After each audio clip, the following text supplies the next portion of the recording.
Hi అందరికీ నమస్కారం. Welcome to Kiran TV news. నిన్న సాక్షి డిబేట్లో జరిగిన రచ్చ మనందరికీ తెలిసిందే. ఆ డిబేట్లో కృష్ణరాజు అనే జర్నలిస్టు చేసిన వ్యాఖ్యలు, అమరావతి మీద చేసిన వ్యాఖ్యలు దుమారం రేపాయి. నిన్నటి నుంచి కూడా ఆయన క్షమాపణ చెప్పాలని ప్రతి ఒక్కరు కూడా ఆయన్ని డిమాండ్ చేస్తూ ఉన్నారు. రాజధాని ప్రాంతంలో నిరసన ప్రదర్శనలు జరుగుతూ ఉన్నాయి. కేవలం కృష్ణరాజు మాత్రమే దీని వెనకున్నారా, లేకపోతే దీంతో సాక్షి యాజమాన్యానికి ఎంతవరకు సంబంధం ఉంది, జగన్మోహన్ రెడ్డి గారికి ఎంత సంబంధం ఉంది, ఇవన్నీ కూడా మనం మాట్లాడుకుందాం.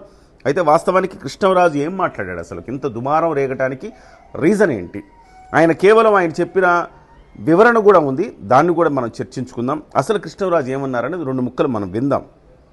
అది దేవతల రాజధాని అమరావతి కూడా పైన ఉంటుంది. ఇది ఇంద్రలోకము, అది ఇంకోటి కావచ్చు. అక్కడ దాన్ని తీసుకొచ్చి ఇక్కడ ఈ వేశ్యలకు రాజధానిగా మారిన ఈ అమరావతిని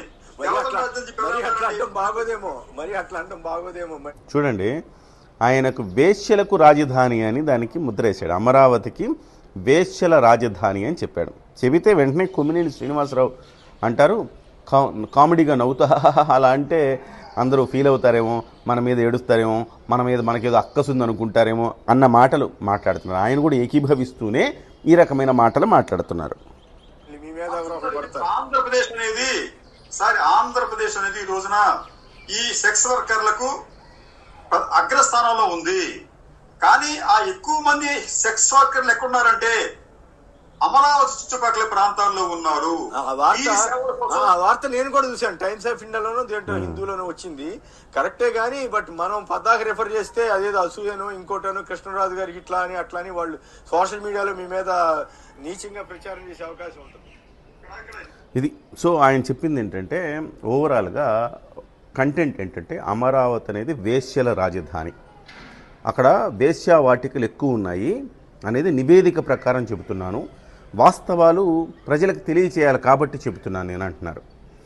అంటే నేను ఆ నివేదికలు నేను కూడా పరిశీలించా. టైమ్స్ ఆఫ్ ఇండియా కథనాన్ని, ఆ నివేదికలు నేను కూడా పరిశీలించా. టైమ్స్ ఆఫ్ ఇండియా కథనాన్ని అంటే ఒక నివేదికని తీసుకుని బేస్ చేసుకుని టైమ్స్ ఆఫ్ ఇండియా కథనం రాసింది. ఆ నివేదిక చాలా లోపభూయిష్టంగా ఉంది.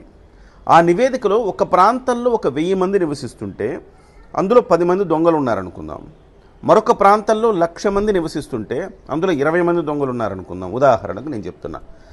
అంటే ఎక్కువ మంది దొంగలున్న ప్రాంతం ఏది అంటే, 1,00,000 మంది ఉన్న దగ్గర 20 మంది ఉంటే ఆ 20 సంఖ్యను పెట్టుకొని 20 మంది దొంగలు ఉన్నారు అక్కడ అని మనం చెప్తామా? చెప్పం కదా. దామాషా పద్ధతి ప్రకారం తీసుకుంటాం కదా. 1000 మందికి 10 మంది ఇక్కడ దొంగలుంటే, 10,000 మందికి 100 మంది దొంగలుంటే 1,00,000 మందికి ఎంత ఉంటారు? 10,000 మంది దొంగలు ఉంటారు. అంటే దామాషా పద్ధతి ప్రకారం 1000 మంది ఉన్న చోట 10 మంది దొంగలు ఉండడం ఎక్కువ కదా. ఆ రకంగా కదా క్యాలిక్యులేట్ చేయాలి. కానీ ఆ నివేదిక పూర్తిగా లోపభూయిష్టంగా ఉంది.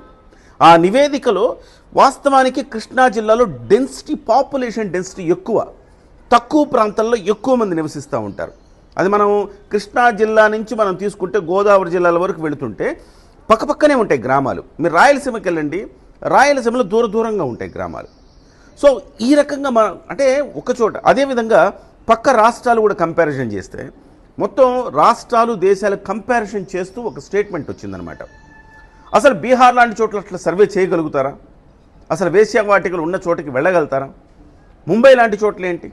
ముంబైలో మొత్తం కలిపి 90,000 మంది మాత్రమే వేశ్యలు ఉన్నారని చెప్పేసి గుర్తించామని చెప్పేసి ఆ నివేదికలు చెప్తా ఉన్నారు. అంటే 90,000 అంటే అంటే అక్కడ కనీసం ఒక రెడ్ లైట్ ఏరియాలోనే ముంబైలో 1,00,000 మంది ఉంటారని నాకు అంచనా. అలాంటిది నువ్వు ముంబై మొత్తం కలిపి 95,000 అన్నావు. సో అంటే చాలా లోపభూయిష్టంగా ఉంది. ఉత్తరాదిన ఉత్తరప్రదేశ్ కావచ్చు, లేకపోతే బీహార్ కావచ్చు, ఇలాంటి రాష్ట్రాల్లో కనీసం సర్వే చేయడానికి కూడా అలాంటి ప్లేసెస్కి వెళ్ళే సాహసం కూడా ఎవరు చేయరు. అలాంటి స్థితి ఉంటుంది. మరి అటువంటప్పుడు ఈ నివేదిక ఇంత లోపభూయిష్టంగా ఉంటే, ఒక దిక్కుమాలినోడు ఎవడో ఈ నివేదిక ఇస్తే, ఇంకో దిక్కుమాలినోడు ఒక టైమ్స్ ఆఫ్ ఇండియా అనే పత్రికలు రాస్తే, ఈ దిక్కుమాలినోళ్ళు దీని మీద ఒక డిబేట్ పెట్టారు. సో అమరావతిని బ్లేమ్ చేయాలన్న ఒక కక్షతోటి కాకపోతే మరేముంటుంది కదా.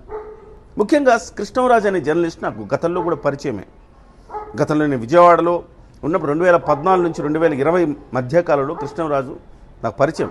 సీనియర్ జర్నలిస్టు, విఘ్నులు అనుకునేవాడిని.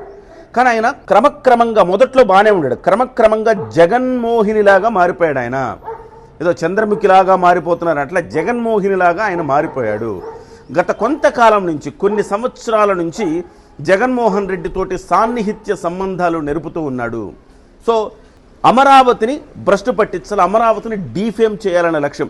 కేవలం ఇది వేశ్య రాజధాని అన్న ఒకే ఒక్క పదాన్ని మాత్రమే నేను పట్టుకొని చెప్పటం లేదు. దీని వెనక ఒక పెద్ద కుట్ర ఉన్నది. జగన్మోహన్ రెడ్డి గారి కుట్ర దాగి ఉన్నది. భారతి గారు ఎలా అలౌ చేస్తారు ఇలాంటివి? సో నాకు తెలియకుండా జరిగిపోయింది లైవ్ డిబేట్ అని ఆమె అనొచ్చు. కానీ ఆ తర్వాత దీని మీద చర్యలు ఎలా తీసుకోవాలి కదా చర్యలు. దీని మీద మొత్తం మీద ఆ వీడియోని డిలీట్ చేయడము, లేకపోతే కొమ్మినేని ఆ హోస్ట్గా వెకిలిగా వెటకారంగా వ్యాఖ్యానించి నిజమే కానీ అని చెప్పేసి వ్యాఖ్యానం చేసి ప్రోత్సహించిన కొమ్మినేని శ్రీనివాసరావు మీద చర్యలు ఏం తీసుకున్నారు? ఇవాళ డిబేట్లో కొమ్మినేని శ్రీనివాసరావు ఏం చెప్తున్నాడు? నన్ను ఒక్క మాట కూడా అనలేదు, చాలా మంచి వాళ్ళు అంటున్నారు. అంటే ఒక్క మాట కూడా అనలేదంటే మౌనం అర్ధాంగీకారం అన్నట్టే కదా, అంటే మిమ్మల్ని సపోర్ట్ చేస్తున్నట్టే కదా వాళ్ళు. ఎస్ మీరు మంచి పని చేశారు అన్నట్టే కదా.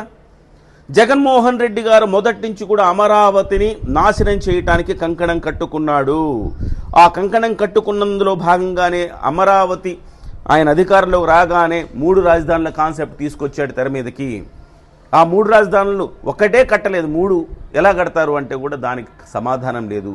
5 ఏళ్ల పాటు కాలయాపన చేశాడు. అమరావతిని శ్మశానంగా మార్చే ఒక కుట్ర కుయుక్తి చేశారు.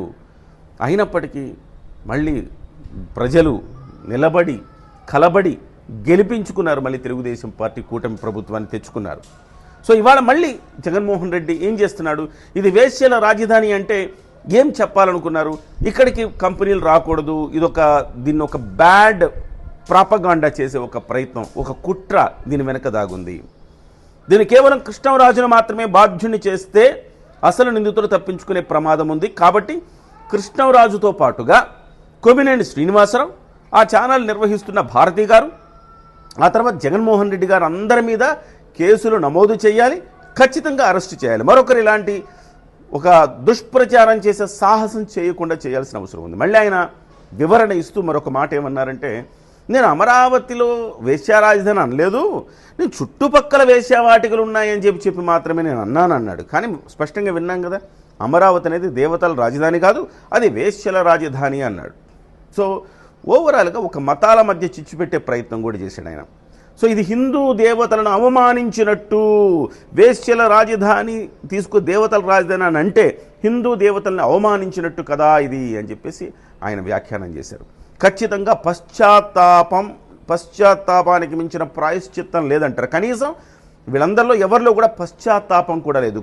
సాక్షి చెప్పుకుంది ఆ వ్యాఖ్యలకు మాకు సంబంధం లేదని. సంబంధం లేనప్పుడు సాక్షికి సంబంధించిన హోస్ట్ ఏ రకంగా దాన్ని సమర్థించుకున్నట్టుగా ఏ రకంగా వ్యాఖ్యానం చేస్తారు?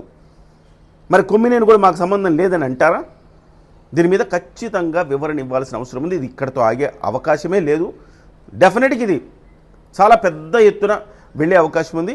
జగన్మోహన్ రెడ్డి గారికి 11 సీట్లు రావటానికి కూడా ప్రధానమైన కారణం కర్మ.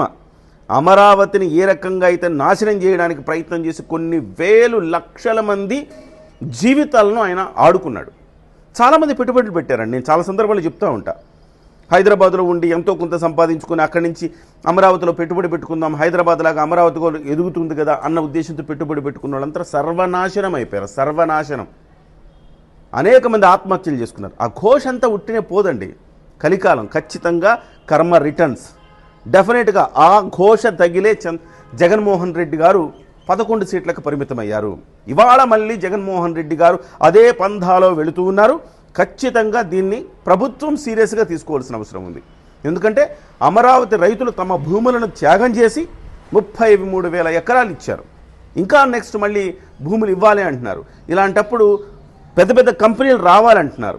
ఉపాధి అవకాశాలు పెరగాల, వలసలు పెరగాల, పట్టణీకరణ పెరగాల. అలాంటి దశలో ఇలా వేశ్యా రాజధాని అనే ముద్ర వేయటం అనేది క్షమించరాని నేరం. ఇమ్మీడియట్గా అరెస్ట్ చేయాల్సిన అవసరం ఉంది. మరి ప్రభుత్వం ఇప్పటివరకు ఎలా స్పందిస్తుందో ఇంకా తెలియడం లేదు. డెఫినెట్గా దీని మీద సీరియస్గా తీసుకునే అవకాశం అయితే స్పష్టంగా ఉన్నట్టు తెలుస్తోంది. జగన్మోహన్ రెడ్డి గారిని, భారతి గారిని కూడా ఈ అంశంలో వదలకూడదు.